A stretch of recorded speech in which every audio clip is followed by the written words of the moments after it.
श्री स्वामी समर्थ। आजच्या व्हिडिओमध्ये आपण श्री स्वामी समर्थांची नित्यसेवा कशी करावी किंवा मग सगळ्यात महत्त्वाची म्हणजेच का करावी किंवा का केली जाते, तर आपल्या संपूर्ण जे काही कष्ट आहेत, जे काही त्रास आहेत, तर आपण कुठलाही जर त्रास होत असेल तर सगळ्यात अगोदर जे नाव घेतो ते म्हणजेच देवाचे। तर भिऊ नकोस, मी तुझ्या पाठीशी आहे किंवा सर्व चांगलं होईल असे म्हणणारे एकमेव देवस्थान म्हणजे श्री स्वामी समर्थ। आणि आपल्यातील लाखो भक्त हे स्वामी भक्त झालेले आहेत। तर स्वामी भक्तांनी अगदी साध्या आणि सोप्या या रोजच्या धावपळीच्या जीवनामध्ये स्वामी सेवा कशी करावी किंवा दररोजच्या ज्या काही धावपळी आहेत, कामं आहेत, त्यामधून आपल्याला अगदी एक 5 ते 10 मिनिटं वेळ काढून आपण स्वामी सेवा कशा पद्धतीने करू शकतो हे आजच्या व्हिडिओमध्ये आपण पाहणार आहोत। तर सगळ्यात अगोदर जर तुम्ही खरंच एक स्वामी भक्त असाल किंवा मग स्वामी भक्ती करणार असाल तर तुमच्या घरामध्ये स्वामींचं अधिष्ठान असणं हे खूप महत्त्वाची गोष्ट आहे। म्हणजेच तुमच्या घरामध्ये स्वामींची मूर्ती किंवा स्वामींचा फोटो असणं खूप गरजेचं आहे। कारण तुम्ही जेव्हा समोरून देवाला अर्थ हाक मारत आहात तर तुमच्या डोळ्याला मूर्ती दिसणं किंवा देव दिसणं हे खूप गरजेचं आहे। आणि जे काही तुम्ही साकडं घालत आहात ते देवापर्यंत पोहोचणं म्हणजेच देवाला सुद्धा तुम्ही दिसणं हे सुद्धा तितकंच महत्त्वाचं आहे। म्हणूनच आपण कुठल्याही मंदिरामध्ये जाऊन त्या मूर्तीच्या किंवा मग फोटोच्या समोर नतमस्तक होतो। त्याचं कारण हेच आहे की साक्षात आपल्याला देवाची मूर्ती डोळ्यासमोर हवी असते। तर असं असेल तर जे काही आपण साकडं घालत आहोत किंवा विनंती करत आहोत तर ती लवकरात लवकर देवापर्यंत पोहोचते। त्यामुळेच आपल्या घरामध्ये स्वामींची मूर्ती किंवा अगदी छोटीशी जरी फोटो असली तरी सुद्धा चालेल, पण आपल्या घरामध्ये स्वामींची मूर्ती असणं खूप महत्त्वाचं आहे। त्यानंतर आता दुसरी गोष्ट म्हणजे आपल्याला दररोजच्या धावपळीच्या कामांमध्ये किंवा वेळेअभावी खरंच आपण जर खूप जास्त वेळ स्वामींसाठी देऊ शकत नाही तर अगदी कमीत कमी वेळेमध्ये काय करायचं, तर सगळ्यात अगोदर तर तुम्ही देवपूजा केली किंवा स्वामींची पूजा करणं अगदी सहज आणि अगदी 2 मिनिटांचं काम आहे किंवा 5 मिनिटं जातील। तर तुम्ही हे करून अगदी स्वामीला साष्टांग दंडवत घालणं किंवा मुजरा करणे किंवा अगदी हात जोडणे आणि आपली जी काही प्रार्थना आहे ती स्वामीपर्यंत पोहोचवणे हे सुद्धा तितकंच महत्त्वाचं आहे। नंतर तुम्ही दिवसातून 1 वेळा तरी तारक मंत्र म्हणणं किंवा मग तुमच्या घरामध्ये तारक मंत्र ऐकणं हे सुद्धा खूप महत्त्वाचं आहे। कारण हा मंत्र शास्त्रोक्त पद्धतीने अगदी खूप चांगल्या पद्धतीने म्हटलेला आहे किंवा रचलेला आहे। तर हा मंत्र ऐकल्यानंतरच आपल्याला भास होतो किंवा एवढं भारावून जातो की खरंच आपल्या पाठीशी स्वामींचा हात कायम आहे। त्यामुळे तारक मंत्रसुद्धा जरूर म्हणायचा।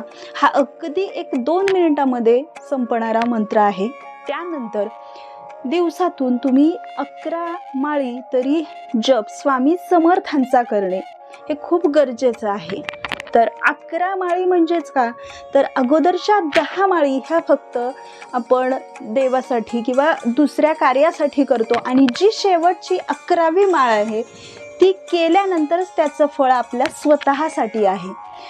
जर आपल्याला 11 माळी करणं हे शक्यच नाही त्या स्थितीमध्ये तुम्ही 1 माळ तरी स्वामी समर्थ किंवा श्री स्वामी समर्थ हा मंत्र जप करणे हे सुद्धा तितकेच महत्त्वाचे आहे। कारण तुम्ही 11 माळी जर करत असाल आणि तुमचं जर लक्षच नाही आहे, तुमच्या मनामध्ये असंख्य विचार आहेत आणि तुम्ही उगाचच 11 माळी जप करताय तर त्याचा अर्थच नाही। तुम्ही 1 माळ करा पण ती अगदी मनापासून करणे हे सुद्धा महत्त्वाचं आहे आणि त्याचं फळ सुद्धा तेवढंच चांगलं मिळतं।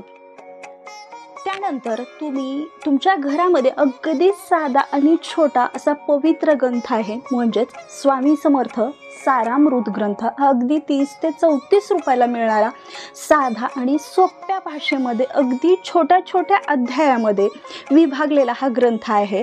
आणि दररोज जर तुम्ही खरंच स्वामी भक्त आहात आणि नित्यसेवा करत आहात तर या ग्रंथाचे किमान तुम्ही 3 अध्याय तरी वाचणं गरजेचं आहे। आता हा 3 जर अध्याय ग्रंथ तुम्हाला वाचणं शक्यच नसेल तर किमान एक अध्याय तरी वाचणं हे खूप महत्त्वाचं आहे, कारण आपण मुळात ही नित्य सेवा म्हणून करत आहोत. तर काही भक्त तरी एका दिवसांमध्ये हा ग्रंथ पूर्ण वाचतात. म्हणजेच गुरुवारी अगदी 1 तास जरी दिला ना तर हा ग्रंथ पूर्ण आपण पारायण होऊ शकतं. तर काही स्वामी भक्त हे 3 दिवसांमध्ये ग्रंथ संपतो, म्हणजे प्रत्येक दिवसाला 7 अध्याय वाचतात, किंवा मग तुम्ही दिवसाला 3 अध्याय सुद्धा वाचू शकता. जर आपल्याला दररोजच्या कामामध्ये वेळच नाही तर आपण एका गुरुवारी याचं पारायण हे अवश्य करू शकतो. तर आता हे संपूर्ण केल्यानंतर तुम्ही हे सगळे जे विधी करताय तर ते आपण एकाच वेळी करणं हे सुद्धा खूप महत्त्वाचं आहे, कारण आपण नित्यसेवा करत आहोत. म्हणजे तुम्ही सकाळच्या वेळेत जी काही तुमची ठरलेली वेळ आहे त्या वेळेमध्ये, किंवा संध्याकाळच्या जो काही आपण दिवाबत्ती लावतो तर त्या वेळेमध्ये सुद्धा करणं हे खूप गरजेचं आहे. मिनिमम आपण देवाला जेव्हा एक अगरबत्ती धूपबत्ती लावतो तर त्यावेळेस जर आपण स्वामी समर्थांचा जर मंत्र जप केला, एक अगरबत्ती संपेपर्यंत तुम्ही जर नामजप केला तर तो अत्यंत फलदायी ठरतो. आणि ती जी विभूती पडलेली आहे तर ती विभूतीसुद्धा खूप गुणकारी आहे.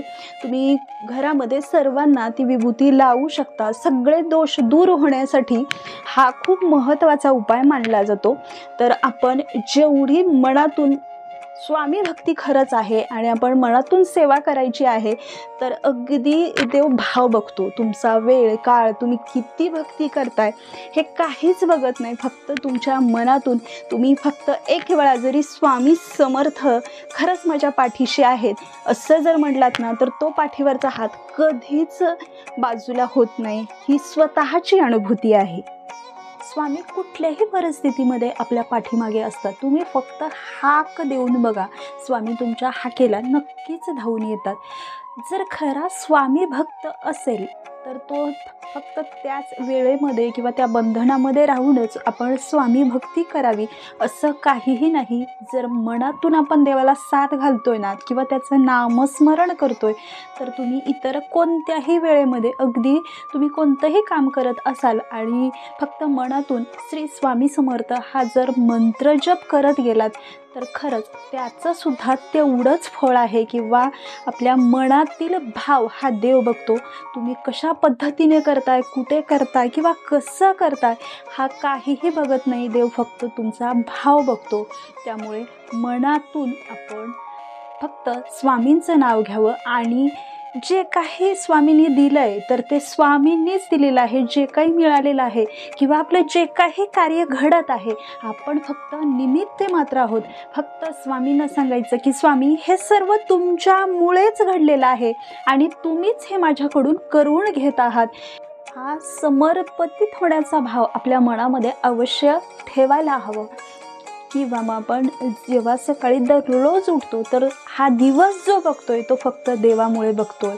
आणि रात्री झोपते वेळेसुद्धा आपण देवाचे आभार मानून झोपायला पाहिजे, कारण जे काही घडवून घेतलेलं आहे ते देवाने घेतलेलं आहे आणि जे काही वाईट असेल तर ते माझ्या चुकांमुळे झालेलं आहे. जे चांगलं कार्य घडलेलं असेल ते तुमच्या चरणी मी अर्पण करतो. जी काही सेवा केलेली आहे ती तुमच्या चरणी अर्पण करतो. हा भाव आपल्या मनामध्ये जरूर असायला पाहिजे. तर अगदी साध्या सोप्या पद्धतीने अगदी भोळ्या आणि निस्वार्थ मनाने आपण जे काही सेवा करतो तीच भगवंताच्या चरणापर्यंत पोहोचते. तर ही अगदी थोडक्यात माहिती जर तुम्हाला आवडली असेल तर अशाच नवनवीन व्हिडिओसाठी आपल्या चॅनलला लाईक, शेअर आणि सबस्क्राईब नक्कीच करा. धन्यवाद.